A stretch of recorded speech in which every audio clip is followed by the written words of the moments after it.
మత్తయి శుభవార్త 2వ అధ్యాయము 11వ వచనములో, పిదప తమ సంచులను విప్పి ఆ శిశువునకు బంగారము, సాంబ్రాణి, పరిమళ ద్రవ్యాలను కానుకగా ఇచ్చారు. ఒక్కొక్క దానిని చాలా ఆధ్యాత్మికంగా ధ్యానించడానికి ప్రయత్నం చేద్దాం. ఇవి చాలా ముఖ్యమైన కానుకలు ప్రియులారా. అవి కూడా ఆ పుట్టినటువంటి మెస్సయ్య దేనికోసం జన్మించాడు అనే సత్యాన్ని ఈ కానుకలు మనకు తెలియజేస్తాయి. కాబట్టి చాలా ముఖ్యం, తెలుసుకోవటానికి ప్రయత్నం చేద్దాం పిల్లలు. మొట్టమొదటిగా ఏమిటట? బంగారము. బంగారం ఎవరి దగ్గర ఉంటుందండి? రాజుల దగ్గర ఉంటుంది. ఎవరి దగ్గర ఉంటుంది? రాజుల దగ్గర ఉంటుందండి. సహజంగా కిరీటాలు దగదగ మెరిసిపోతూ ఉంటారు. ఈ బంగారాన్ని యేసు ప్రభువుకు సమర్పించటం ద్వారా ఈ ముగ్గురు జ్ఞానాల్లో ఒక జ్ఞాని ఏమని నేర్పిస్తున్నారు? ఆ పుట్టినటువంటి బాలుడు నిజంగానే రాజులకు రాజు, ప్రభువులకు ప్రభువు. ఈ విషయాన్ని మనం ప్రియులారా ఫిలిప్పీ పత్రిక 2వ అధ్యాయంలో స్పష్టంగా తెలుసుకుంటాం. ఏమని చెప్తారు? ఫిలిప్పీ పత్రిక 2వ అధ్యాయము 10వ వచనములో 9-10 వచనాలలో, అందువలననే దేవుడు ఆయనను అత్యున్నత స్థానమునకు లేవనెత్తి అన్ని నామముల కంటే ఘనమగు నామమును ఆయనకు ప్రసాదించాను.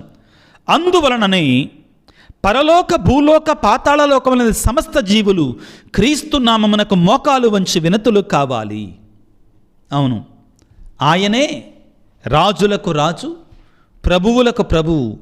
ఆయనకు మించినటువంటి రాజు మరొకడు లేడు ఈ లోకములో అని మనందరం కూడా గుర్తుంచుకోవాలి ప్రియులారా. ముఖ్యంగా దర్శన గ్రంథములో ప్రియులారా మనము ఆ క్రీస్తు ప్రభువు గురించి ఈ విధంగా చదువుకుంటాం.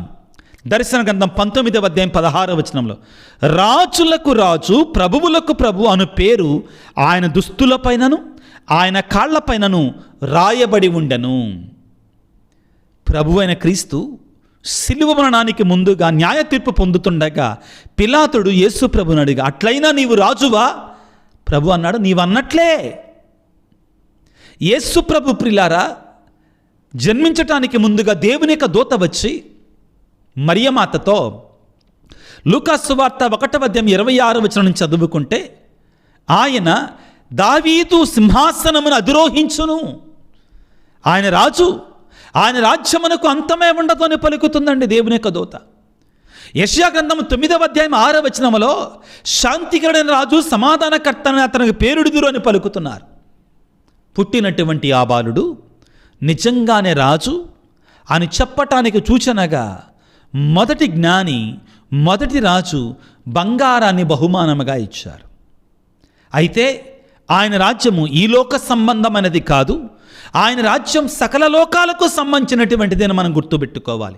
మన హృదయాలకు రారాజు అని గుర్తుపెట్టుకోవాలి. రెండవది ప్రియులకు దేవుని బిడ్డలారా, ఏమిటి? ధూపము. ఏంటిదండి? ధూపము. ధూపము ఎవరికి వేస్తారండి? దేవుడికి మాత్రమే. దేవుని సన్నిధిలో వేస్తాం, దేవునికి సమర్పిస్తాం. తద్వారా ధూపాన్ని యేసు ప్రభు కానుకగా ఇవ్వడం ద్వారా ఆ పుట్టినటువంటి బాలుడు నిజంగానే దేవుని కుమారుడు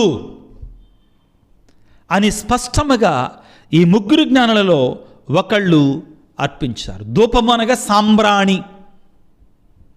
మనం దీని గురించి ప్రియులారా దర్శన గ్రంథములో మనం చదువుకుంటాం.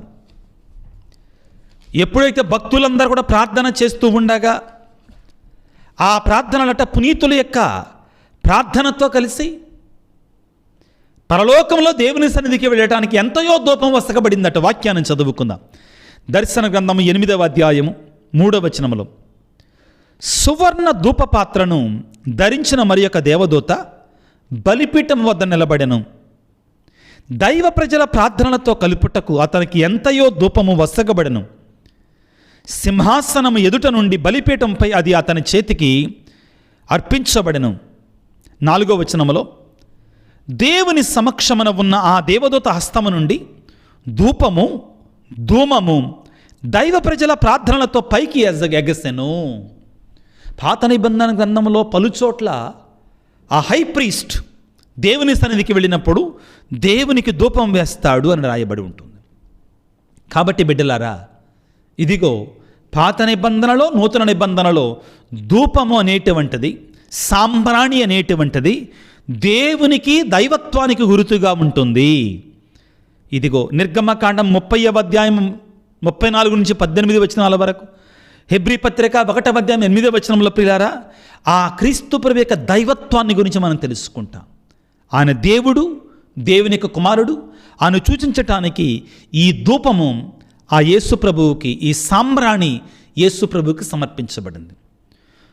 మూడవది ముఖ్యమైనటువంటి ప్రియులారా ఏమిటి అంటే పరిమళ ద్రవ్యము, అత్తరు, సెంటు మన భాషలో చెప్పాలి అంటే. యూదుల సంప్రదాయం ప్రకారం సహజంగా ఎవరికి దీన్ని ఎక్కువగా వాడతారు అంటే మరణించినటువంటి వారికి. మీరు కొంచెం మనసు పెట్టి ధ్యానం చేస్తే యేసు ప్రభు మరణించిన తర్వాత ఆదివారం తెల్లవారుతూ ఉండగా మత్తయి శుభవార్త 28వ అధ్యాయములో మనం చదువుకుంటాం. 27, 28 అధ్యాయాలలో స్త్రీలు కొంతమంది ఆయన శరీరానికి ఎంబామింగ్ చేయడానికి వెళ్ళారు, అత్తరులతో పుయ్యడానికి. కారణం, ప్రభువు చనిపోయింది సబ్బాతు దినానికి ఒకరోజు ముందు కాబట్టి వారికి అంత సమయం దొరకల. ఇది ఏమి నేర్పిస్తుంది? యూదుల సంప్రదాయం ప్రకారం మరణించినటువంటి వారికి, మానవులకి ఆ యొక్క సెంటు, అత్తరు, పరిమళ ద్రవ్యాన్ని పోస్తారు. మరొక సందర్భములో యేసు ప్రభువు తన పాదాలు కడుగుతున్నటువంటి జటామాంసి పరిమళ ద్రవ్యముతో పాదాలను అభిషేకించినటువంటి ఆ స్త్రీ సందర్భంలో ప్రభు అంటారు, తన మరణాన్ని సూచించింది అని చెప్తారు. ప్రియులారా, ఈ ముగ్గురు జ్ఞానులు సమర్పించినటువంటి ఈ 3 కానుకలు కూడా ఊరికే సమర్పించలా, క్రీస్తు యొక్క తత్వాన్ని మనకు నేర్పిస్తున్నాయి. ఆయన ఒక రాజని, ఆయన నిజంగా దేవుడు అని, కానీ ఆయన మన కొరకై మానవుడిగా, ఒక బాధామయ సేవకుడిగా ఈ లోకానికి వచ్చాడు అని మనకు నేర్పిస్తున్నాయి. ఇక్కడ అన్నిటికంటే ముఖ్యమైనటువంటిది నేను అనుకోవటం ప్రియులారా, ఈ 3 జ్ఞానులు, 3 రాజుల పండగకి ఆ కేంద్ర బిందువైనటువంటి వాక్యాన్ని చదువుతున్నాను, వినండి. అంతటా వారు గృహమున ప్రవేశించి తల్లి మరియతో ఉన్న బిడ్డను చూచి సాష్టాంగపడి ఆరాధించరి. ఎలా ఆరాధించారండి? సాష్టాంగపడి ఆరాధించారు అంటే బొక్కబోర్లగా పడి ఆ ప్రభువుని ఆరాధించారు. ఊహించండి పిల్లారా, పశువుల కొట్టములో ఒక పేదవాడిగా, ఒక చిన్న బాలుడిగా జన్మించినటువంటి ఆ చిన్నారి బాలుడిలో దేవుణ్ణి చూశారు వీళ్ళంటే వీళ్ళల్లో ఎంత దైవజ్ఞానం ఉండాలి. దానికంటే ఎక్కువగా అదేంటి, అక్కడ దేవుడేంటి, ఇక్కడ ఉండటం ఏంటి అనుకోవచ్చు వీళ్ళు. కానీ వాళ్ళల్లో ఉన్న దీనత, తగ్గింపు, ఇది ముఖ్యం ప్రియులారా మా బోధకులకి, క్రైస్తవులకి. బోధకులకి, క్రైస్తవులకి మనం ఎంతటి వారం. ఆయన 3 జ్ఞానాలు మనకు నేర్పించేది అదే. చాలా ముఖ్యమైనటువంటి మాట ప్రియులారా. మనం ఎంతటి వారం. ఆ జ్ఞానులే, ఆ రాజులే బంగారాన్ని తెచ్చినటువంటి వారు. ఆ రోజుల్లో, ఈ రోజుల్లో లాగా ఫాక్స్ సెంటో, లేక డెన్వర్ సెంటో, లేకపోతే ఇంకా ప్లేబాయ్ సెంటో, ఇవన్నీ కూడా ఒక షాప్లోకి వెళ్ళి ఒక 1000 రూపాయలు ఇచ్చేసి కొనుక్కునేవి కాదండి. తక్కువ రేటుకి ఇంకా వస్తున్నాయండి, 300, 200కి. అంత ఈజీ కాదండి. అసలు జటామాంసి పరిమళ ద్రవ్యాన్ని 150 ఆ యొక్క చాలా ఖరీదైనటువంటిది 150 దినారాలకి ఆమె పోసినటువంటి జటామాంసి పరిమళ ద్రవ్యం, విలువైన జటామాంసి పరిమళ, ఊరికే దొరికేది కాదండి. మీరు ఒకవేళ ఇశ్రాయేలు దేశం ట్రిప్కి వెళితే అక్కడ మీరు ఐగుప్తులో ప్రియులారా ఈ సెంటు తయారు చేసే, న్యాచురల్గా ఉండే సెంటు తయారు చేసేటువంటి ఆ షాప్కి వెళ్తారు, చాలా ఖరీదైన. అక్కడ కూడా కల్తీ అయిపోయిందండి. ఒరిజినల్ దొరకట్లే మనకి. అది నువ్వు కొద్దిగా ఏదైనా నీళ్ళలో వేసుకుంటే చాలా అది ఆ వాసన వచ్చేస్తుంటుంది. అది మనకి హీలింగ్ కూడా ఇస్తుందండి, శరీరాన్ని చాలా కాపాడుతుందండి. ఆ గుణాలు ఉంటాయి వాటిల్లో. ఇక్కడ మనందరం ప్రిలారా చివరిగా నేర్చుకోవాల్సింది ఏంటంటే, వీళ్ళల్లో ఉన్నటువంటి తపన దేవుని చేరుకోవాలనే తపన. రెండవది వీళ్ళల్లో ఉన్న దీనత. ఆ చిన్నారి బాలుడి దగ్గరికి వెళ్ళి సాష్టాంగపడి ఆరాధించారు. వాళ్ళు వృద్ధుల్లా కనబడతారు. ఈ ఆధునిక ప్రపంచంలో చాలామంది మనం దేవుడి సన్నిధికి వెళ్ళి జేబుల్లో చేతులు పెట్టుకొని ఉండడం, నడువుల మీద చేతులు పెట్టుకొని ఉండడం, వెనక చేతులు కట్టుకొని ఉండడం. మన పొజిషన్, మన పోస్చర్ అంటారండి. Posture and position reveals how spiritual we are. అర్థం చేసుకోండి. మనం దేవుని దగ్గరికి వెళ్ళినప్పుడు మనం ఉండే విధానం, మనం ప్రవర్తించే ప్రవర్తన మనలో ఎంత దైవ చింతన, ఆధ్యాత్మిక చింతన, దైవ ప్రేమ, భక్తి ఉందో మనకు తెలియజేస్తాయి. కొన్నిసార్లు మనం మూఢభక్తి అనుకుంటామండి. కొంతమంది దీక్షను బూని ఎంతో శ్రమతో కూడినట్టు పనులు చేస్తారు. చాలామంది వాదించేది ఏంటంటే, ఇవన్నీ అవసరం లేదు, జ్ఞానం ఉంటే చాలు, తెలివి ఉంటే చాలు. మరి వాళ్ళు ఎందుకు వచ్చారని ముగ్గురు జ్ఞానులు? వాళ్ళకంటే తెలివైనటువంటి వాడివా నువ్వు? ఒక బైబిల్ పట్టుకొని నేను ఎవరి గురించి అంటలేదండి, జనరల్గా మాట్లాడుతున్నా. ఒక బైబిల్ పట్టుకొని ఒక 4-5 నెలలు, 1 సంవత్సరం, 5 సంవత్సరాలు చదవగానే జేబులో చేయి పెట్టుకొని బైబిల్ ఒక చేతుల్లో పట్టుకొని వెళ్ళటమేనా? ఇక తర్వాత అసలు ఏం మనం చేయనక్కర్లా, యేసుప్రభు మనకంతా చేసేసాడు, మనం ఇంకేం కష్టపడనక్కర్లా. మారు మనసుని క్రియల్లో కనపడాలి కదా. ఇప్పుడు ఈ ముగ్గురు జ్ఞానులు కూడా వాళ్ళలో ఆయన మీద భక్తి ఉంది అని ఎలా ఆరాధించారు? ఆ చిన్నారి బాలుడిని సాష్టాంగపడి బొక్కబోర్లాగా పడి ఆరాధించారు. You got to show it in your actions. నీ క్రియల ద్వారా నీకు కనబడాలి కదా, నీ క్రియలలో అది కనబడాలి కదా. అవును ప్రియులారా, ముగ్గురు జ్ఞానులు మనకు నేర్పించేది ఇదే. నీకెంత జ్ఞానం ఉన్నా కానీ, బైబిల్ పరిజ్ఞానం ఎంత ఉన్నా కానీ, నీవు కూడా ఒకవేళ ఆ జ్ఞానం దగ్గరే ఆగిపోతే నీవు కూడా శాస్త్రులు, ధర్మశాస్త్ర బోధకులు, పరిసయ్యులాగా మారిపోయినట్లే. నువ్వెంత బోధించగలిగినా కానీ, నువ్వెంత జ్ఞానం ఉన్నా కానీ, నీకు నాకు కావాల్సింది ఏంటంటే భక్తి కావాలి. భక్తి ఉంటేనే ముక్తి వస్తుంది. భక్తి లేనటువంటి వాడు ఎంత జ్ఞానం ఉన్నా కానీ ఆ శాస్త్రులు, ఆ ధర్మశాస్త్రోపదేశకుల్లాగానే మారిపోతారు. తెలుసు వాళ్ళకి ఎక్కడ యేసుప్రభు పుట్టాడు, తెలుసు వాళ్ళకి యేసయ్య వాళ్ళ దేశంలోనే పుట్టాడని, తెలుసు వాళ్ళకి బెత్లెహేములో జన్మించాడని. కానీ ఒక్కడన్నా వచ్చినట్టు బైబిల్లో రాయబడి ఉందా? లేదు. హెరోదు వచ్చాడా? రాలేదో. యెరూషలేము వాసులు వచ్చారా? రాలేదో. నీవు ఎలాగా ఉన్నావు? జ్ఞానం ఒక్కటే కాదు, చాలామంది ప్రియులారా ఆధునిక ప్రపంచంలో భక్తులని, విశ్వాసులను తప్పుదారి పంపిస్తున్నారు. జేబులో చేయి పెట్టుకొని రావటం, ఎవరిని క్రిటిసైజ్ చేయట్లేదండి, కానీ మీరు తెలుసుకోవాలి, నేను చెప్పాలి. జేబులో చేయి పెట్టుకొని రావటం, అదేవిధంగా టీషర్ట్లు వేసుకొని రావటం, మనం ఎలాగున్నా పర్లేదు బోధించటానికి. నా జ్ఞానం ఉంది, నేనే సర్వజ్ఞానిని, మిగిలిన వాళ్ళందరూ తప్పులు చేస్తున్నారు. నీలో దీనత, ఆ భక్తి లేకపోతే ఎందుకు నీకు ఆ జ్ఞానం?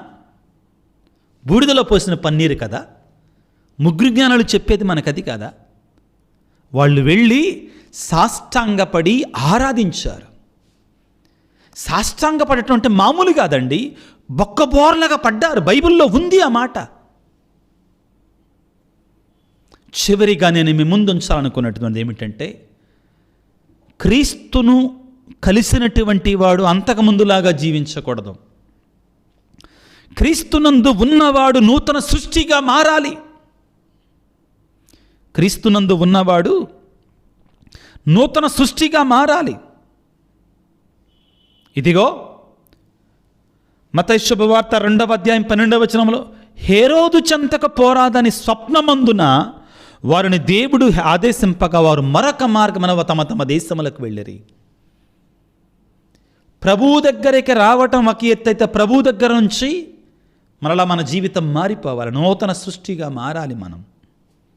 అదే ఈ పండగ యొక్క పరమార్థం. లేకుంటే ప్రయోజనం శూన్యం బిడ్డలారా. ఈనాడు మనందరం కూడా ఆ ముగ్గురు జ్ఞానంలో ఉన్న దీనత, జ్ఞానం వద్దంటల్లా, ఎంత జ్ఞానం ఉంటే అంత మంచిది. ముఖ్యంగా బైబిల్ పరిజ్ఞానం ఎంతగానో చదవాలి మనందరం కూడా, ఇంకా ఇంకా చదవాలి, తెలుసుకోవాలి. కానీ మనం బైబిల్ గ్రంథాన్ని ఎంత చదివితే అంత దీనత రావాలి మనకి, అంత తగ్గింపు మనలోనికి రావాలి, అంత భక్తి పెరగాలి, అంత భయం పెరగాలి, అంత విశ్వాసం రావాలి, అంత క్రమమైన జీవితం రావాలి, అంత మంచి జీవితం మనలో ఉండాలి. అటువంటి కృపను మనకు దయచేయమని తలలో వంచి ప్రార్థన చేసుకుందాం. సర్వశక్తిమంతుడా, సర్వోన్నతుడా, ప్రేమమయుడా, ముగ్గురు రాజుల మహోత్సవాన్ని, క్రీస్తు సాక్షాత్కార మహోత్సవాన్ని కొనియాడుకుంటుండగా, ఓ ప్రేమమయ్య, ఈనాడు మాకు కొంచెం లోతైన భావాలు, లోతైన ఆధ్యాత్మిక సందేశాలు ఇచ్చినందుకు మీకు స్తోత్రాలు. ఆ ముగ్గురు జ్ఞానులు ఎవరు, ఏ విధంగా వచ్చారు, వారి పేర్లేంటి, వాటి అర్థాలేంటి, ఆ అర్థాలలో ఇమిడి ఉన్నట్టు పరమార్థం ఏమిటి, వారు అర్పించిన కానుకలు ఏమిటి, ఆ కానుకల ద్వారా నీ యొక్క తత్వాన్ని మేము ఏ విధంగా తెలుసుకోవాలి, ఆ ముగ్గురు జ్ఞానులు ఏ విధంగా దీనతతో, తగ్గింపుతో, శ్రమ కోర్చి నీ వద్దకు వచ్చారో అదే విధముగా మేము కూడా నీ ఎడల తపన కలిగి, కోరికతో నీ వద్దకు వచ్చి నిన్ను తెలుసుకొని, నిన్ను ఆరాధించి, నిన్ను మా హృదయాలకు రాజుగా స్వీకరించుకొని నీ కృప, నీ నిజమైన పరమానందం పొందుకునేలాగా మమ్మందరిని దీవించండి. దేవా, మాలో నీ కొరకై ఉన్నట్టు ఈ తపనని దుప్పి సెలయేటి నీటి కొరకు వలె నా హృదయం నీ కొరకే తప్పించుచున్నదయ్యా అని దావీదు రాజు పలికినట్లుగా నీ కొరకే మనలో ఉన్న ఈ తపన, ఈ కోరికని ఎల్లప్పుడూ అలాగానే ఉంచయ్యా. నీ నుండి దూరము కాకుండా మమ్మల్ని కాపాడు తండ్రి.